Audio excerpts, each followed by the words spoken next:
My name is Aubrey Callahan, and I'm 32 years old.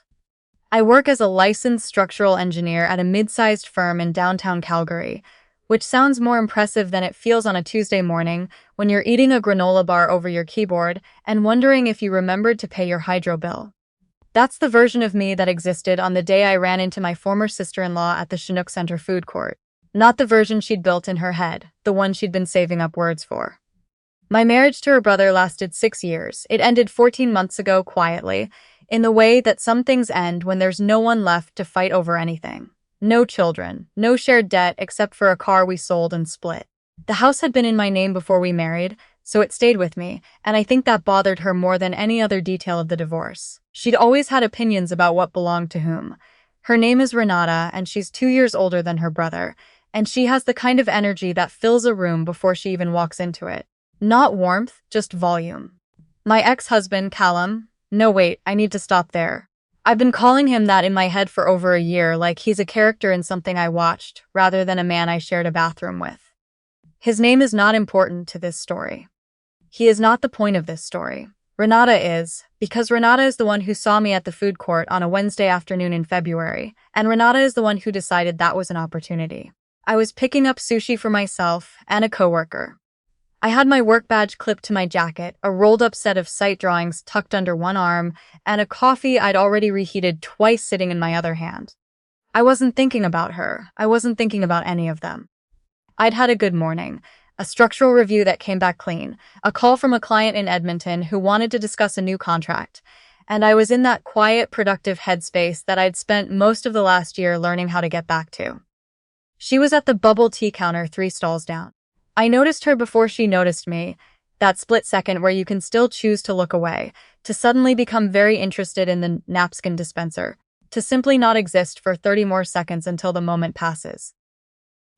She turned and our eyes met and her whole face rearranged itself into something between surprise and satisfaction, and I knew it was too late to be anywhere else. Aubrey. She said my name the way some people say it, like they're not entirely sure the name fits the person wearing it. She walked over without waiting to see if I wanted her to. I didn't expect to run into you here. Hey, Renata. I kept my voice even. Professional neutral, I call it. The tone I use when a project manager is wrong about load-bearing calculations, and I need to tell them without starting a war. You look tired, she said, which was her version of a hello. I've been busy. I turned slightly back toward the sushi counter. She didn't take the cue. She never did. She shifted her weight, tilting her head the way she did before she said something she'd been rehearsing. I'm actually glad I ran into you. I've been wanting you to know. Liam is doing really well. Liam. Her brother. My ex-husband. There it was. Good, I said, and I meant it, because I genuinely did not need him to be doing badly. That had taken me about 8 months to arrive at, but I was there. He and Simone just bought a place together. She paused, watching my face. In Aspen Woods. Beautiful home. 4 bedrooms. Simone. The name landed somewhere just below my ribs, not because it hurt the way it would have a year ago, but because I still remembered the specific Tuesday night I found out about her. The way the floor seemed to tilt slightly under my feet in the hallway outside our bedroom. The way I sat on the edge of the tub for a long time afterward, just staring at the grout lines. Simone had been someone I'd had dinner with. Someone who'd borrowed my umbrella once. That's great, I said. Renata smiled. She smoothed the strap of her bag. She's expecting too, due in June. Another pause, longer this time, calibrated. I just think you should know. He's really found his person, Aubrey. I know it's hard to hear, but he has everything now that the two of you couldn't.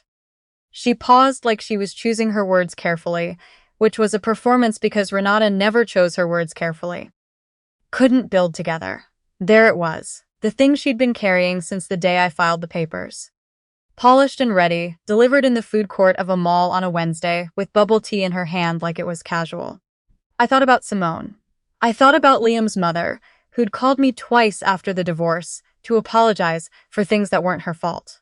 I thought about the exact weight of a marriage that stops making sense from the inside, the way you can grieve something and still know it was the right call. I thought about the fact that I had not spent a single night in the last 14 months, wondering if I'd made a mistake.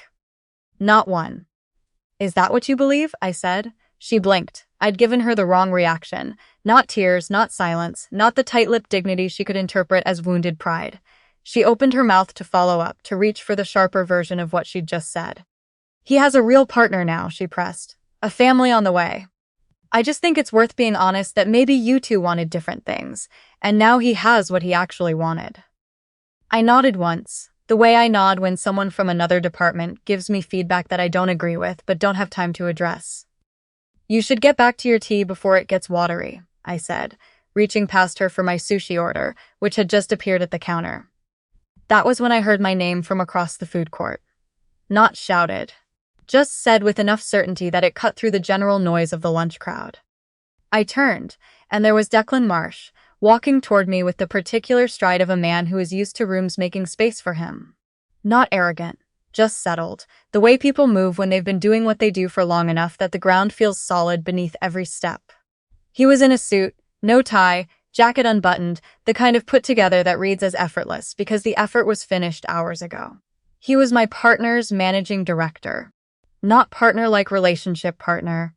Partner like the firm I had just signed a joint venture agreement with the previous month, a larger infrastructure group based in Calgary with projects across 3 provinces.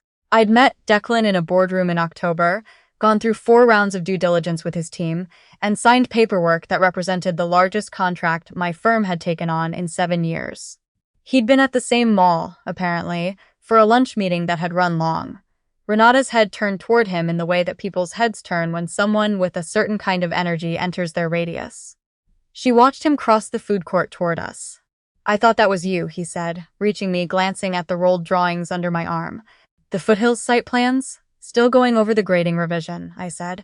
My afternoon's at my desk. Good. We got the revised geotechnical report this morning. I want to walk through it before the Thursday call. He glanced toward Renata with the brief, polite acknowledgement of someone who has learned to read whether an introduction is wanted. I didn't offer one, so he didn't ask. Renata, however, had found her voice. Sorry, are you two working together? Declan looked at her. Aubrey's firm is the lead structural engineer on our transit corridor project, he said easily, like it was common knowledge. We're about 8 weeks into a joint venture. She looked at me. I watched something cross her face that wasn't quite recognition, more like recalibration. I didn't realize you were doing that kind of work. It's been a busy year, I said. There was a pause. Declan's phone buzzed and he glanced at it, then back at me. I'll let you get back to it. See you Thursday. He nodded once in Renata's general direction, the vague, inclusive nod of someone who doesn't know your name but was raised to be courteous. And then he was gone, threading back through the lunch crowd toward the mall exit. I picked up my sushi order. I clipped the receipt to the paper bag. I looked at Renata. The confidence hadn't left her face entirely, but it had gone thin, like fabric pulled too tight over a frame that wasn't quite the right shape for it anymore. She was trying to fit this new information over the image she'd carried of me, divorced and probably diminished, presumably circling the same square footage and smaller professional ambitions. And the fit wasn't working.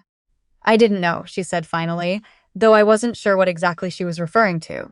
The project, the scope of it, the fact that I'd apparently kept moving in the months since her brother's name stopped appearing in my daily life. You wouldn't, I said, not unkindly, just accurately.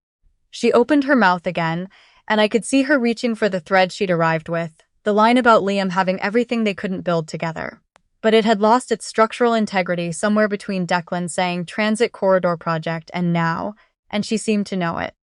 The sentence didn't come. I hope your bubble tea is good, I said, and I picked up my order and left. I did not feel triumphant walking out of that food court. That surprised me, actually. I'd spent months in the early days of the separation imagining something like that moment, not this exact scenario, but some version of being seen clearly by someone who dismissed me. I'd imagined it would feel electric, vindicating, like the closing shot of a film where the score swells at exactly the right moment. It didn't feel like that.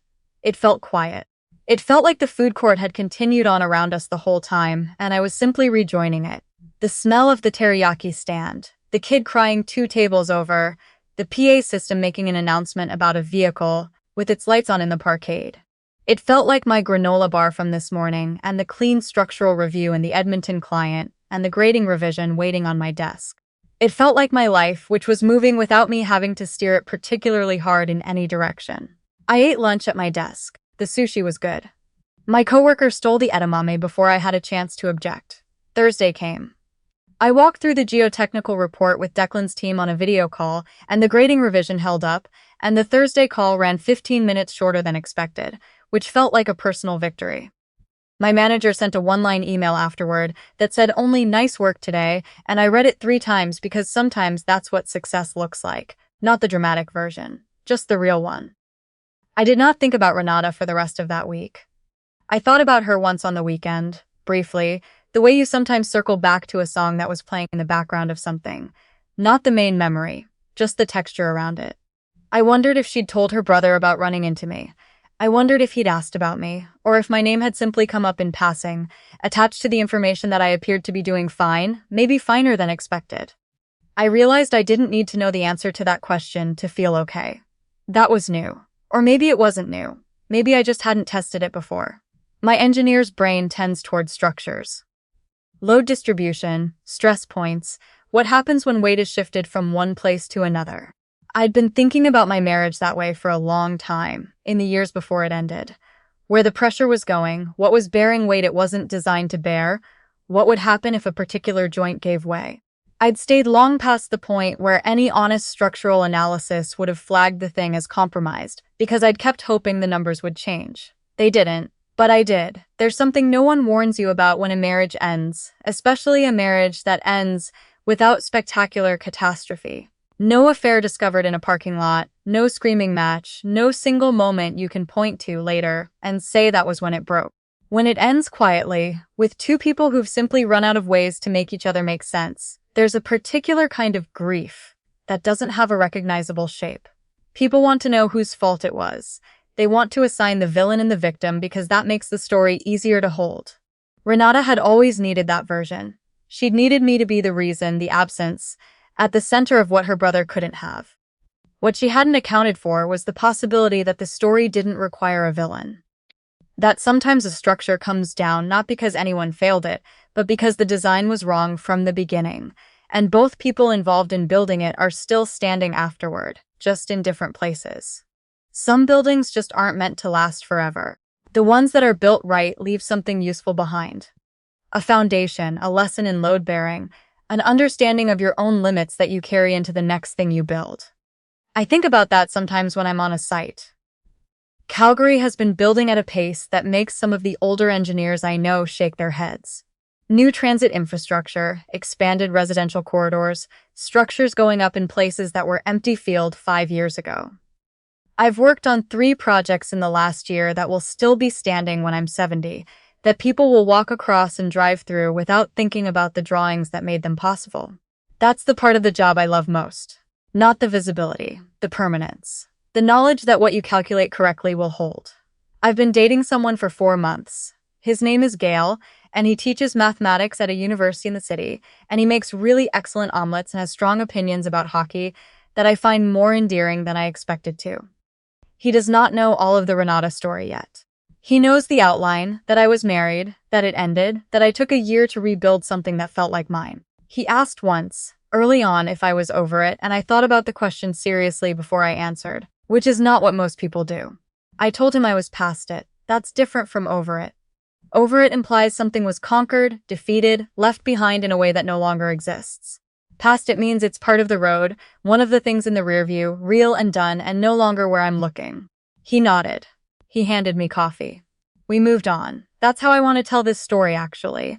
Not as the food court moment, though that is the part that makes for a clean anecdote, Declan's arrival, Renata's recalibration, the quiet walkout with the sushi bag. That's the part that sounds satisfying when you tell it. And it was, in its way. But it wasn't the actual point. The actual point is what I said on the phone to my mother that evening when she asked how my day was, and I ran through the geotechnical report and the Thursday call and the stolen edamame, and then mentioned, almost as an afterthought, that I'd run into Renata at the mall. My mother went quiet for a moment. How was that? Fine, I said. And then I paused, because fine didn't quite cover it, but I couldn't find a bigger word that was also accurate. Actually, it was just fine. Like, genuinely, nothing happened. She laughed a little. That sounds like everything happened. Maybe. Or maybe nothing happened because I didn't need it to. That's the version I keep coming back to. The one where the best part of that Wednesday wasn't Declan showing up, or Renata going quiet, or the transit corridor project announcing itself in a food court. The best part was that I'd been thinking about grading revisions and geotechnical reports and an Edmonton contract and a reheated coffee, And Renata had existed entirely outside of that headspace until she stepped into it, and the moment she stepped out of it, I went straight back. My ex-husband's sister needed me to have fallen apart. She'd built a whole version of events that required me to be less, so that what came after could be more. I understand the impulse. We all need our stories to have a shape that makes sense. Mine just turned out to be a different shape than she expected. 14 months after signing papers in a lawyer's office on 8th Avenue downtown, I am a structural engineer on a transit corridor project that will move people across this city for the next 40 years. I have a coworker who steals edamame and a partner in the mathematical sense who makes excellent omelets. And the same house I had before all of it started, which still needs the deck repainted and still has the good natural light in the kitchen in the morning that I never stopped being grateful for. Renata thought she was delivering news that would leave a mark. She wasn't wrong that it would land. She just miscalculated what kind. What she gave me, standing in front of the sushi counter with her rehearsed delivery and her satisfied smile, was the confirmation I hadn't known I was still waiting for. Not that she'd been wrong about me. Not that I'd won something. Just that I was okay genuinely, in the marrow-deep way that doesn't need anything external to prove it. That's what I walked out of the Chinook Centre carrying. Not triumph. Just certainty. It turned out that was the heavier thing, and the better one to hold. If any part of this felt familiar, if you've ever had someone try to hand you a smaller version of yourself like it was a gift, I'm glad you listened. I share stories like this one because I think there are more people navigating the quiet version of recovery than the dramatic one, and the quiet version deserves to be told too. Hit subscribe before you go. I'll have another one next week, and I'd love for you to be there when it arrives.